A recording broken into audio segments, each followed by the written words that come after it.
السلام علیکم ناظرین، آپ دیکھ رہے ہیں یوٹیوب چینل عمر شاہدی پروڈکشن۔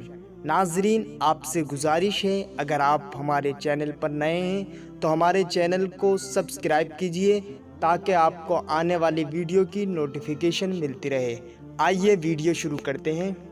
حضرت امام مہدی علیہ السلام کے ظہور کے وقت حسب ذیل علامت عالم ظہور میں آئیں گی۔ دریائے فرات میں سے سونے کا پہاڑ برآمد ہوگا۔ اس سال رمضان کی پہلی تاریخ کی رات کو چاند گرہن اور 15 رمضان کو سورج گرہن ہوگا۔ اس سال ایک ستارہ گائے کی سینگ کی صورت کا طلوع ہوگا۔ دمدار ستارہ بھی نظر آئے گا۔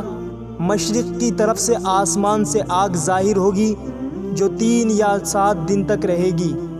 آسمان پر اندھیرا چھا جائے گا۔ آسمان کے کناروں پر سرخی چھا جائے گی۔ ایک نام کی ندا ہوگی، امام مہدی کا ظہور ہو گیا، ان کی اطاعت کرو۔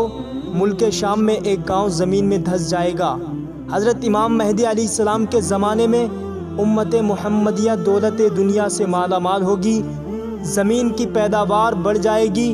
امام مہدی علیہ السلام زمین کے خزانوں کو نکالیں گے اور مشرق و مغرب کے تمام ممالک کو فتح کر لیں گے۔ حق تعالی 3000 فرشتوں سے حضرت امام مہدی علیہ السلام کی مدد فرمائے گا۔ بچے سانپ بچھوؤں سے کھیلیں گے مگر وہ تکلیف کسی کو پہنچا نہ سکیں گے۔ آپ کے زمانے میں سود، زنا، شراب، وبا کا نام نہ رہے گا۔ لوگوں کی عمریں دراز ہوں گی اور دنیا میں کوئی دشمن آل محمد صلی اللہ علیہ وسلم باقی نہ رہے گا۔ حضرت امام مہدی علیہ السلام کے ظہور کے 7ویں سال اسلامی فوجیں قسطنطنیہ فتح کر چکی ہوں گی کہ دجال خروج کرے گا۔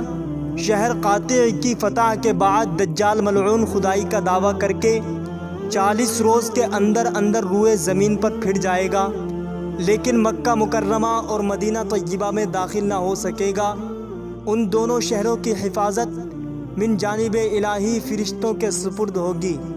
ان 40 روز میں اس سے عجیب و غریب فتنے ظہور میں آئیں گے۔ جس وقت دجال ملک شام کی طرف متوجہ ہوگا، مسلمان اس کے شر سے حفاظت کے لیے جبل دخان میں جا چھپیں گے۔ دجال ان کا محاصرہ کر لے گا۔ مسلمان محاصرہ سے تنگ آ کر جنگ کے لیے تیار ہوں گے کہ یکایک ایسا اندھیرا چھا جائے گا کہ ہاتھ کو ہاتھ سجھائی نہ دے گا۔ اسی دوران میں حضرت عیسیٰ علیہ السلام عصر کی نماز کے وقت دمشق کی جامع مسجد کے مینار پر 2 فرشتوں کے بازوؤں پر ہاتھ رکھے نزول فرمائیں گے۔